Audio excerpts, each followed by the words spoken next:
আসসালামু আলাইকুম ওয়া রাহমাতুল্লাহি ওয়া বারাকাতুহু। আজকে আমরা কোরআন হাদিসের আলোকে একটি মাসলা, বিয়ের মাসলা আলোচনা শুনব। একাধিক বিবাহের ক্ষেত্রে কয়টি শর্ত রয়েছে? কেউ যদি একাধিক বিয়ে করতে চায় অবশ্যই তার 4টি শর্ত থাকতে হবে। 1 নম্বর, স্ত্রী দুর্বল ও রোগাক্রান্ত হলে। স্ত্রী যদি দুর্বল ও রোগাক্রান্ত হয় তাহলে সে আরেকটা বিয়ে করতে পারবে। 2 নম্বর, স্ত্রী স্বামীর যৌন ক্ষুধা মেটাতে সক্ষম না হলে তাহলে সে আরেকটা বিয়ে করতে পারবে। 3 নম্বর, পরিপূর্ণভাবে আর্থিক সামর্থ্য থাকলেই সে আরেকটা বিয়ে করতে পারবে। 4 নম্বর, ইনসাফের সাথে চলতে পারবে বলে আস্থাবান হলে আরেকটি বিয়ে করতে পারবে, নচেত একটিতেই সন্তুষ্ট থাকতে হবে। বিয়ে একটা করেন আর অনেকটি করেন, মেয়ে কয়টি গুণ দেখে বিয়ে করবেন? মেয়ের 5টি গুণ হাদিসের আলোকে 4টি এবং আরও একটি যোগ করা হয়েছে, 5টি গুণ দেখে বিয়ে করা। 1 নম্বর, রূপ বংশমর্যাদা দেখে। মেয়ের গরিব হোক কিন্তু বংশমর্যাদা ভালো দেখে বিয়ে করা। 2 নম্বর, অর্থ সম্পদ দেখে। 3 নম্বর, রূপ সৌন্দর্য দেখে। 4 নম্বর, দিন ধর্ম, তার দিন ধর্ম দেখে। আর 5 নম্বর হলো যে অধিক বাচ্চা দিতে সক্ষম কিনা সেটা দেখে। এখন প্রশ্ন আসতে পারে যে অধিক বাচ্চা দিবি কিনা বিয়ের আগে বুঝবে কিভাবে? বিয়ের আগে বোঝার উপায় হলো যে সে তার মা, খালা, তার বোন ইত্যাদিদের খবর নেবে বা দেখবে। তারা যদি অধিক বাচ্চা দিতে সক্ষম হয় তাহলে বুঝতে হবে এও এই ধারাবাহিকতায় অধিক বাচ্চা দিতে সক্ষম হবে। কেননা কিয়ামতের দিন মহানবী সাল্লাল্লাহু আলাইহি সাল্লাম অধিক উম্মতের ব্যাপারে, উম্মতের আধিক্যতার ব্যাপারে গর্ববোধ করবেন। এজন্য বলেন তোমরা অধিক হারে বাচ্চা নাও এবং এমন মহিলাকে বিয়ে করো যে অধিক বাচ্চা দিতে সক্ষম। তাহলে আল্লাহ রসুল বলেন 4টি গুণের মধ্যে, এই 5টি গুণের মধ্যে সর্বশেষ গুণ ধর্ম, দিনই অবস্থা দেখে, তার ধার্মিকতা দেখে যদি বিয়ে করো তাহলে কল্যাণেরা আল্লাহ পাক রব্বুল আলামিন তোমার 2 হাতে কল্যাণ ভরিয়ে দিবেন, তোমাকে শুধু কল্যাণ আর কল্যাণ দান করবেন। এই জন্য এই 5টির মধ্যে ধার্মিকতা দেখে বিয়ে করা উচিত। অবাধ্য স্ত্রীকে সংশোধনের 5টি উপায়। অবাধ্য স্ত্রীকে সংশোধনের এই কয়েকটি কারণ, উল্লেখযোগ্য কয়েকটি উপায় রয়েছে, যেটা কোরআনে কারিমে আল্লাহ পাক রব্বুল আলামিন বলেছেন, ওয়াল্লাতি তাখাফুনা নুশুজাহুন্না ফাইজুহুন্না ওয়াহজুরুহুন্না ফিল মাদাজি'i ওয়াদরিবুহুন। আল্লাহ পাক রব্বুল আলামিন বলেন যে অবাধ্য স্ত্রীকে সংশোধন করার কয়েকটি পদ্ধতি এখানে বলেছেন। 1 নম্বর, নুশুজাহুন্না ফাইজুহুন্না, নরমভাবে তাকে বোঝাবে, বিভিন্ন যুক্তি দিয়ে সুন্দর করে আদর করে সোহাগ করে তাকে বোঝাবে। 2 নম্বর, এটিও যদি কাজ না হয় তার বিছানা পৃথক করে দিবে, তার বিছানাটা পৃথক করে দিবে। 3 নম্বর, সাধারণভাবে তাকে হালকা মারধর করা যাবে। স্ত্রীকে সাধারণভাবে হালকা মারধর করা যাবে।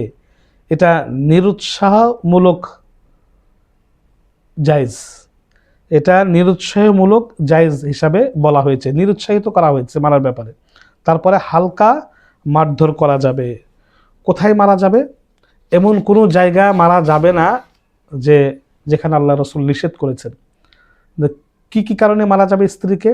5 কারণে স্ত্রীকে মারধর করা, প্রহার করা জায়েজ। 1 নম্বর হলো স্বামী যদি স্ত্রীকে সেজে গুজে চলতে বলে আর স্ত্রী যদি তা না করে তাহলে স্ত্রীকে প্রহার করা যাবে, মারা যাবে। 2 নম্বর হলো স্বামী সহবাস করতে চাইলে আর স্ত্রী শরীয়ী ওজর ব্যতীত রাজি না হলে বা কাছে না আসলে তাকে প্রহার করা যাবে। 3 নম্বর, হায়েজ বন্ধ হওয়ার পর এবং গোসল ফরজ হওয়ার পর গোসল না করলে, গোসল করতে বেশি দেরি করলে বা গোসল না করলে তাকে প্রহার করা যাবে।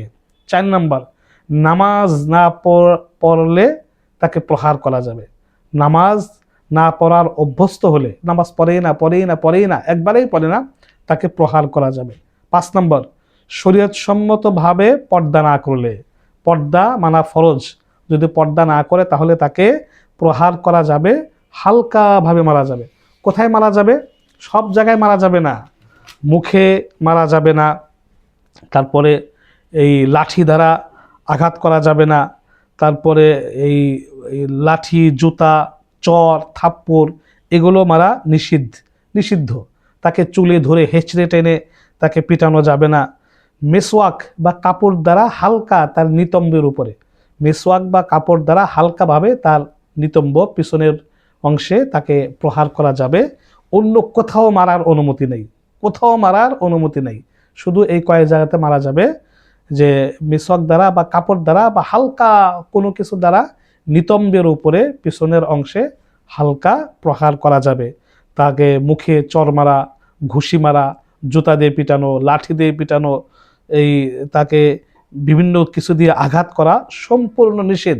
আল্লাহ রসুল সম্পূর্ণ নিষেধ করেছেন। আল্লাহ রসুল বলেন, লা তাজরিবু ইমা আল্লাহ, তোমরা আল্লাহর বান্দীদেরকে প্রহার করো না, মারো না। যতটুক মারার অনুমতি দেওয়া হয়েছে সেটুক শুধু মারতে পারবে। আর 4 নম্বর হলো, এই 3টাতে কাজ না হলে, এই 3টা অকার্যকর করা হলে, তার দোষ সাব্যস্ত প্রমাণিত হলে দুই পক্ষের স্বামী এবং স্ত্রী, দুই পক্ষের লোকজনকে একসাথে ডেকে এনে তালাকের যাই, এক তালাক দেওয়া। এক ইদ্যতের মধ্যে যদি সে ভালো হয়ে ফিরে আসে তাহলে ফিরিয়ে নেওয়া, আর যদি ফিরিয়ে না আসে আরেকটা তালাক দেওয়া। তারপরে যদি সে ফিরে আসে তাকে গ্রহণ করা। তারপরে যদি সে খারাপভাবে চলতে থাকে, কথা না মানে, 3য় তালাক দিয়ে দেওয়া, তাহলে একবারে সে তালাক হয়ে যাবে। তালাকে রেজিআই বা রাজিআই প্রদান করা, একবারে তালাক না দেওয়া।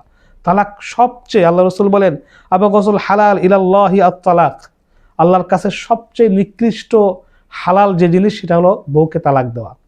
সবচেয়ে নিকৃষ্ট কাজ হলো বউকে মারা, সবচেয়ে নিকৃষ্ট হালাল হলো যে স্ত্রীকে তালাক দেওয়া। এই জন্য তালাক না দেওয়ার চেষ্টা করা।